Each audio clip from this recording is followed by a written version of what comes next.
السلام علیکم ورحمۃ اللہ وبرکاتہ نحمده ونصلی علی رسوله الکریم اما بعد فاعوذ باللہ من الشیطان الرجیم بسم اللہ الرحمن الرحیم وَإِذْ أَخَذَ اللَّهُ مِيثَاقَ النَّبِيِّينَ لَمَّا آتَيْتُكُم مِّنَ الْكِتَابِ وَالْحِكْمَةِ ثُمَّ جَاءَكُمْ رَسُولٌ مُّصَدِّقٌ لِّمَا مَعَكُمْ لَتُؤْمِنُنَّ بِهِ وَلَا تَنصُرُنَّهُ قَالَ أَقْرَرْتُمْ وَأَخَذْتُمْ عَلَىٰ ذَٰلِكُمْ إِصْرِي قالوا اقررنا قال فاشهدوا وانا معكم من الشاہدین۔ GCTF girl correction training foundation, میرے استاد اکرام اور میری کلاس فیلو GCTF ہمارا بہنوں، آج مجھے آپ کے سامنے لب کشائی کرنے کا موقع ملا ہے۔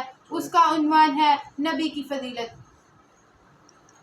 جو آیت میں نے آپ کے سامنے تلاوت کی ہے، اس آیت میں جس وعدے کا ذکر ہو رہا ہے وہ یہ ہے کہ حضرت آدم سے لے کر حضرت عیسیٰ علیہ السلام تک کے تمام انبیاء سے اللہ نے وعدہ لیا کہ جب کبھی ان میں سے کسی کو بھی اللہ کتاب و حکمت دے وہ بڑے مرتبے پر فائز ہو جائے تو اس پر ایمان لاؤ، اس کی نصرت و امداد کرو، اور اس کا نصرت و امداد کرنا اس کا فرض ہوگا۔ یہ نہ ہو کہ اپنے علم و نبوت پر نظر ڈال کر اپنے بعد والے نبی کے اتباع و امداد سے رک جائیں۔ ان سے کہا کیا تم اقرار کرتے ہو؟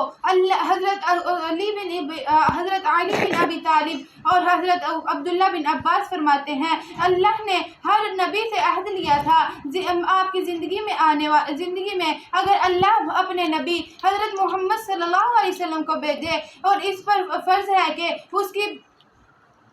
اس پر ایمان لائے، آپ کی امداد کرے،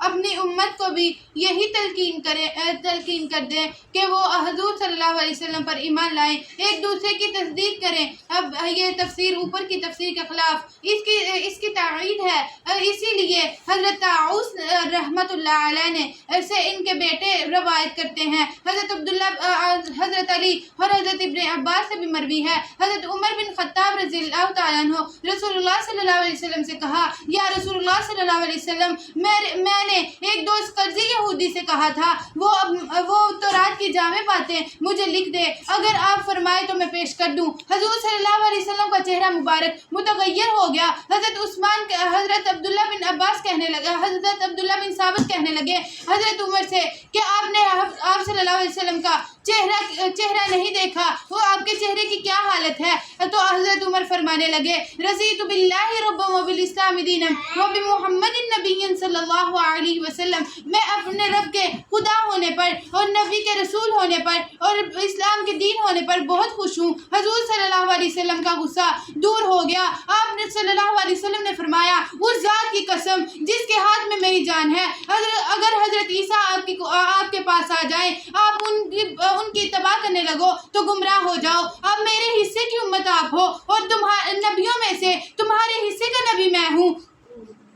اب سورۃ آل عمران آیت نمبر 31 اور 32، قل ان کنتم تحبون اللہ فاتبعونی یحببکم اللہ ویغفر لکم ذنوبکم واللہ غفور رحیم۔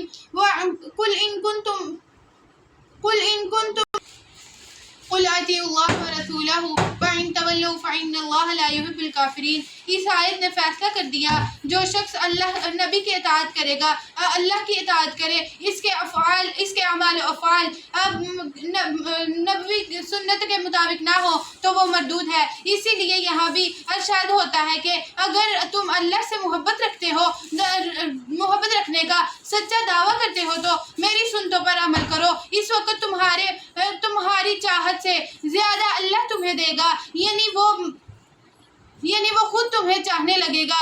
آخر میں آپ کے سامنے ایک شعر پیش کرنا چاہوں گی، ہر اتباع سے پہلے ہر انتہا کے بعد نام نبی بلند ہے، نام خدا کے بعد، وما توفیقی الا باللہ۔